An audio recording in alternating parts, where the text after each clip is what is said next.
Shalom, shalom, Israel. First and foremost, I want to give all honor, glory, and praises unto YAHAWAH, BaHashem, YAHAWASHI, BaHashem, RICANS. Shalom to my Guatemalans who are diligently waiting to be delivered from this bound captivity. This is Brother Kawakab coming at you with another lesson. Proverbs chapter 3, verse 5.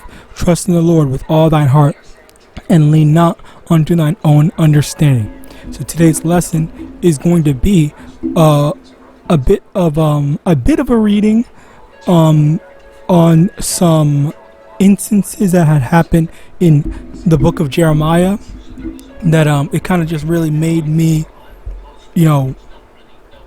relate to it. All right, because thing is, for me personally, I kind of can relate in the sense of this type of stuff happened to me before. I believe I did tell a story where I had asked the Lord for a very clear sign before I was in this truth, and I got a sign that was so undeniable. Even my lowly spiritual self could even recognize that it was a sign from YAHAWAH. And then as a result of that, I didn't take the sign. I didn't listen to the sign. I didn't obey the message from YAHAWAH. And as a result of that, I ended up regretting not doing what the Lord had told me to do.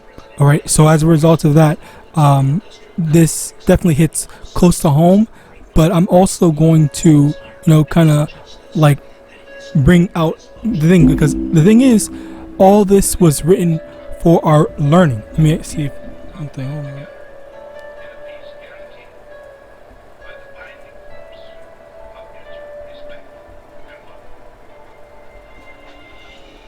Romans chapter 15 verse 4. For whatsoever things were written aforetime were written for our learning, that we through patience and comfort of the scriptures might have hope. Okay, so the Lord put this experience for us to learn.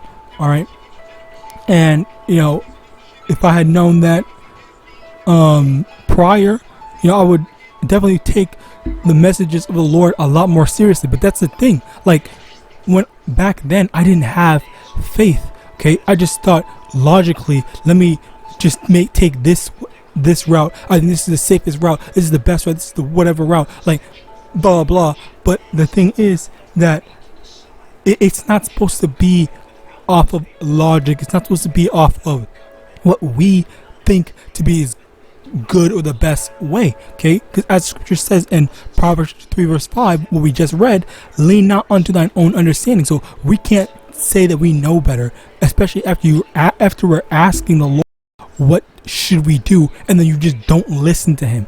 All right, like that's the big issue. All right, now let's get into this actual reading. Jeremiah 38 verse 14. Then Zedekiah the king sent and took Jeremiah the prophet unto him into the third entry that is in the house of the Lord. And the king said unto Jeremiah, I will ask thee a thing, hide nothing from me. So first off, we have to establish at the end of the verse, it says, I will ask thee a thing, hide nothing from me. Basically meaning, just give it to me straight. Give me the full 100% truth. All right, tell me like exactly what I got to do, and I'm going to do it. All right. Now verse 15, then Jeremiah said unto Zedekiah, if I declare it unto thee, wilt thou not surely put me to death? And if I give thee counsel, wilt thou not hearken unto me? And this is the thing, Jeremiah, prior to this, a few chapters before, Zedekiah had been asking Jeremiah multiple times, hey, what do I have to do? What should I do? What does the Lord YAHAWAH say? This and the third. And then he just didn't listen. He just never listened. And then his princes would just go and lock Jeremiah up, say shut the fuck, tell him to shut up. And he doesn't know what he's talking about, all this stuff like that, because Jeremiah tells them straight, this is what you're supposed to do. Go and do it, unless You're just not listening to the Lord. All right, which is why it brings me great shame to, to even say that I acted like this. It brings me great shame to even say that, when I asked the Lord, for advice, I asked the Lord for what to do.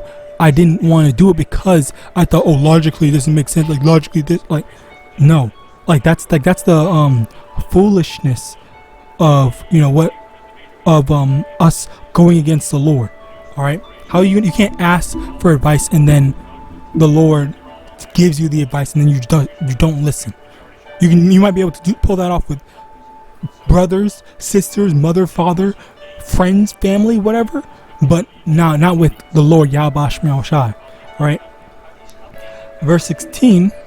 So did Zedekiah the king swear secretly unto Jeremiah, saying, As the Lord liveth, that made us this soul, I will not put thee to death, neither will I give thee unto the hand of these men that seek thy life. Then said Jeremiah unto Zedekiah, Thus saith the Lord, the power of hosts, the God of Israel, Slakia, if thou wilt assuredly go forth unto the king of Babylon's princes, then thy soul shall live, and this city shall not be burned with fire, and thou shalt live in thine house.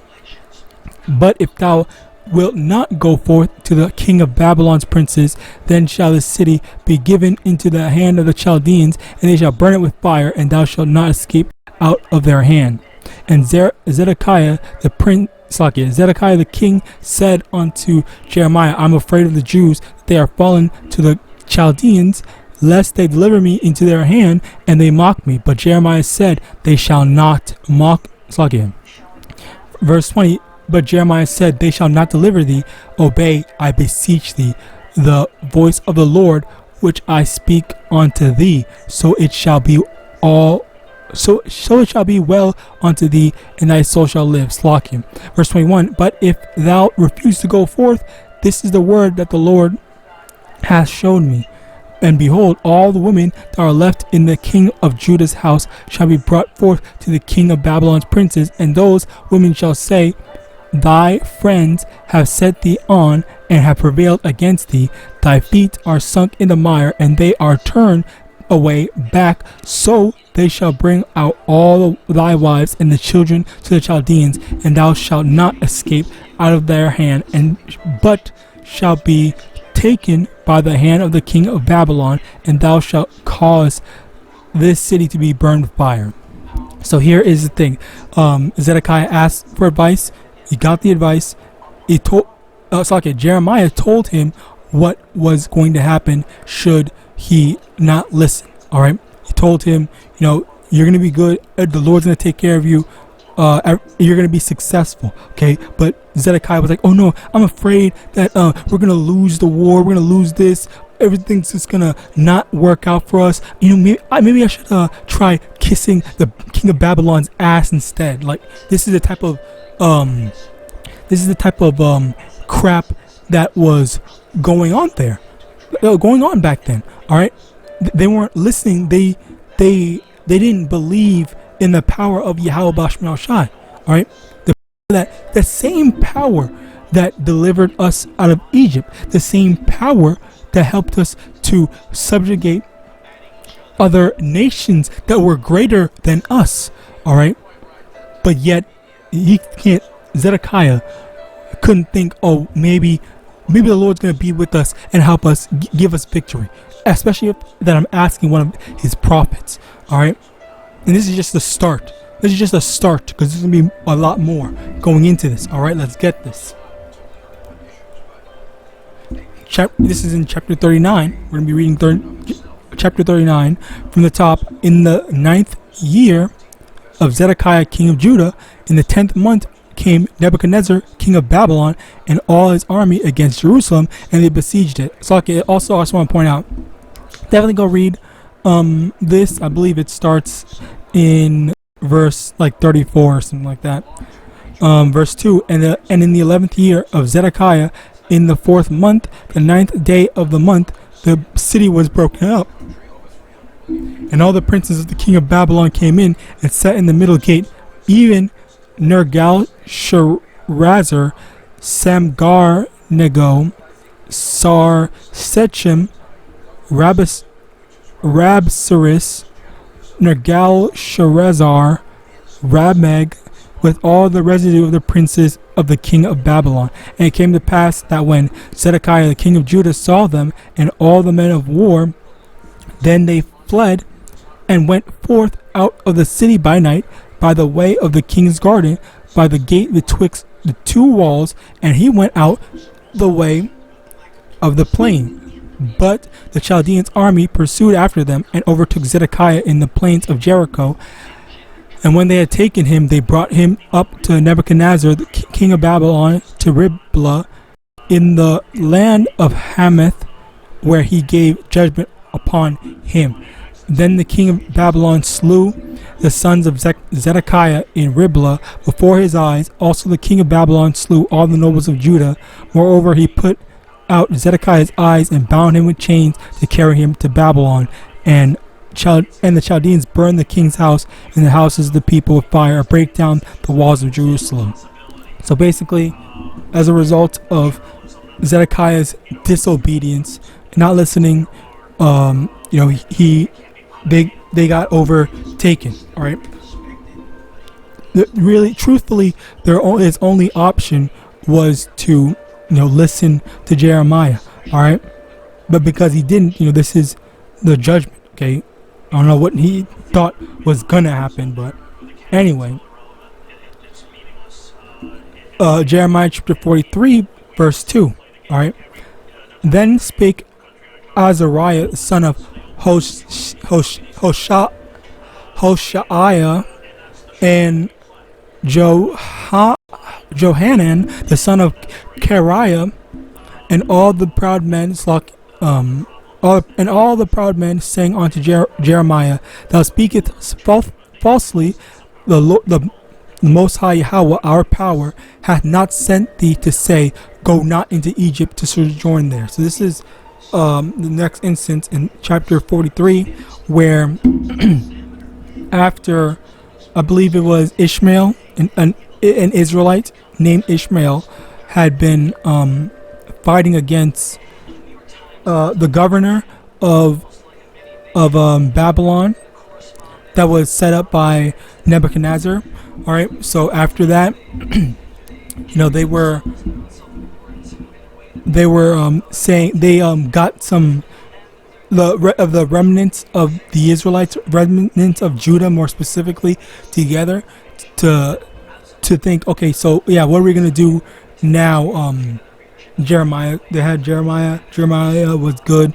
They said, okay, so Jeremiah, like, what do we do now? How do we adjust our situation? How do we make things better? How do we fix our stuff? Okay, and when Jeremiah had told them what to do, once again they said, now they're just saying that, oh, he's not speaking on behalf of the Lord. All right, now let's get this.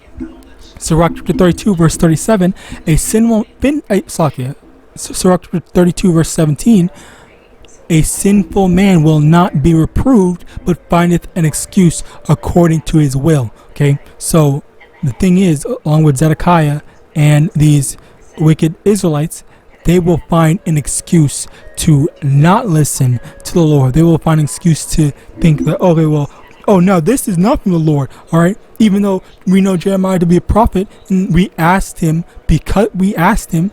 okay, we were the ones that asked him. All right, so actually, let me see if I can. Do I have that open? It's 44. No, I do not have it open. Let's just get it out quickly.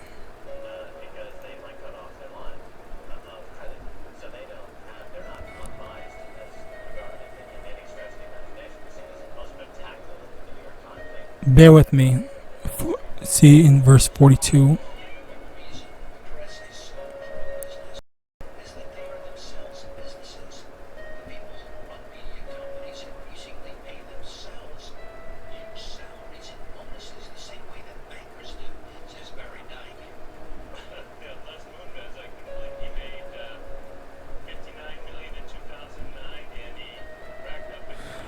Bear with me one moment.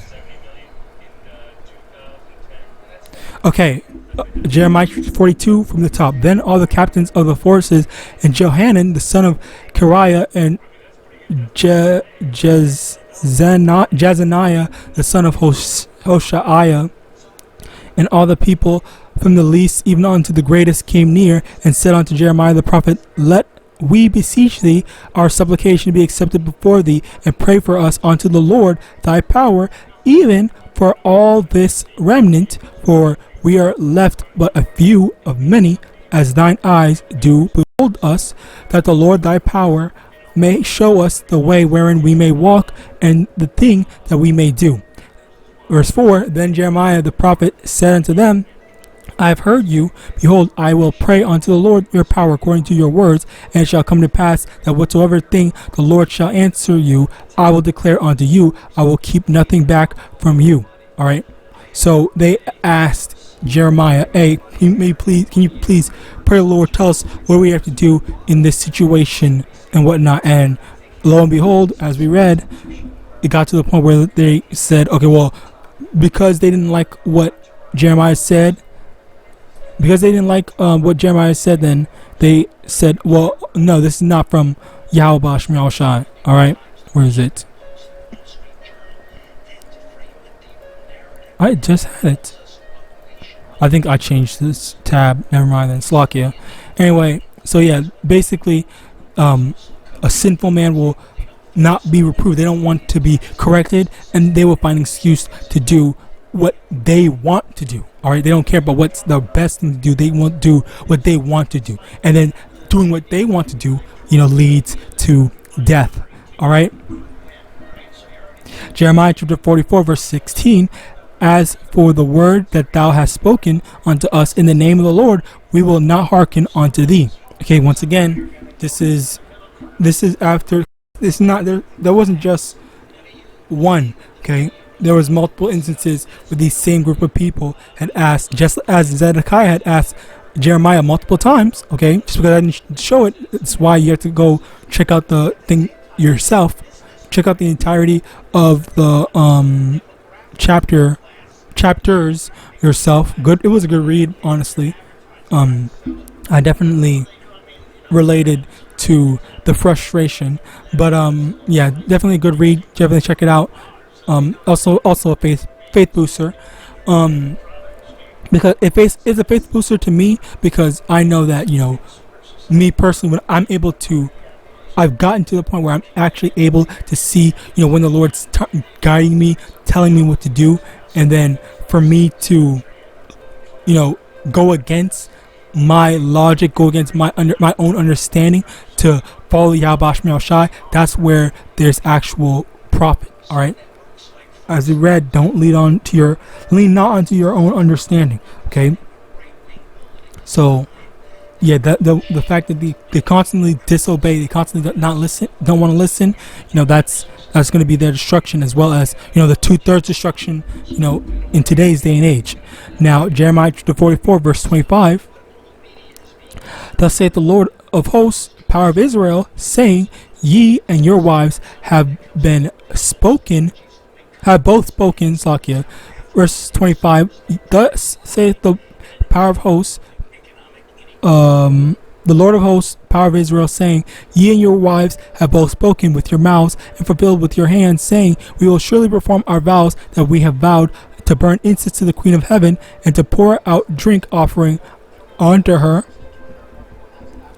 Ye will surely accomplish your vows, and surely perform your vows.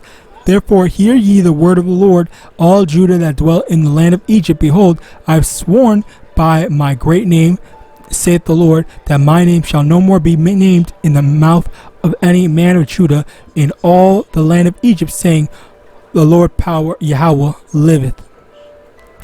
Behold, I will watch over them for evil and not for good, and all the men of Judah that are in the land of Egypt shall be consumed by the sword and by famine, until there be an end of them. Yet a small number that escape the sword shall return out of the land of Egypt into the land of Judah, and all the remnant of Judah that are gone into the land of Egypt to sojourn there shall know whose word shall stand, mine or theirs. And this shall be a sign unto you, saith the Lord, that I will punish you in this place, that ye may know that my words shall surely stand against you for evil. Thus saith the Lord, behold, I will give Pharaoh Hora, king of Egypt, into the hand of his enemies, and into the hand of them that seek his life, as I gave Zedekiah king of Judah into the hand of Nebuchadnezzar king of Babylon, his enemy, and that sought his life. So basically, now YAHAWASHI is saying, you know what? Once again, because you chose not to listen, then you're gonna see. I'm gonna show you just how much you fucked up by those that stay here in Egypt. I'm gonna send the king of Babylon to destroy Egypt and take you guys with them. And for those few remnants that survive, from the remnant of the remnant, all right, I'm gonna let you guys leave, and I'm gonna show you what would have happened if you had just listened instead of being stupid. All right, and then that's basically that's basically the lesson. All right, like it is so easy to just listen to the Lord, but at the same time, like, I understand how you might think logically. You don't want to. You might think logically there's an issue with listening with the Lord, as in terms of, oh yeah, there's something that seems to be in the way. Like, oh, I don't want to be a target for this. Okay, it's because it's like asking the Lord, YAHAWASHI, should we wait here on this little raft, or on this little raft that's infested with sharks, or should we try walking through a landmine? All right, and the answer, and the Lord tells you, what's it called? Go walking through the landmine. All right, you're gonna be safe. You trust in the Lord. Okay, you don't stay on the raft. You don't stay on the boat, yacht, whatever you want to call it. Because not just the raft, but let's just say you're on a boat. Okay, the Lord could rock the boat to the point where the boat tips over and you're in the water, and then you're a victim for the sharks. And for the landmine, if the Lord tells you to go walk across the landmine, the Lord can make it so that even if you do step on a landmine, the landmine just doesn't work. Let's say it's old or something like that, or just you never step on it in the first place. It's because the Lord guided your steps. And that's the type of faith that we need to be having, especially during this upcoming time of trouble. All right, like, go against your logic and just YAHAWASHI. That's one of the first things, all right, that that was kind of like something that I felt like I needed to start doing. All right, yes, there were some logical things. I was like, you know what, this doesn't seem right. Maybe I shouldn't do this. Maybe I don't think that the Lord is blah blah blah telling me to do this, blah blah blah. But then as time went on, and the Lord blessed me with more faith, gifted me with more faith, I was able to understand and see, you know what, yeah, I think, not slucky, I don't think, yeah, I need to abandon my logic, and just, if the Lord tells me to do something, I have to do it, even if it's jumping in a pool infested with sharks. Okay, the same way that the Lord protected prophets by letting them get put in dens of lions, and then the Lord keeping the lions from attacking the prophets. All right, the Lord can do the same thing for us, and you need to have that faith and obedience to YAHAWASHI, that things will go our way. So with that, I pray this lesson was edifying. I want to give all honor, glory, and praises unto Yahweh Ba'Shem, Yahawashi, Ba'Shem Rakakwadash.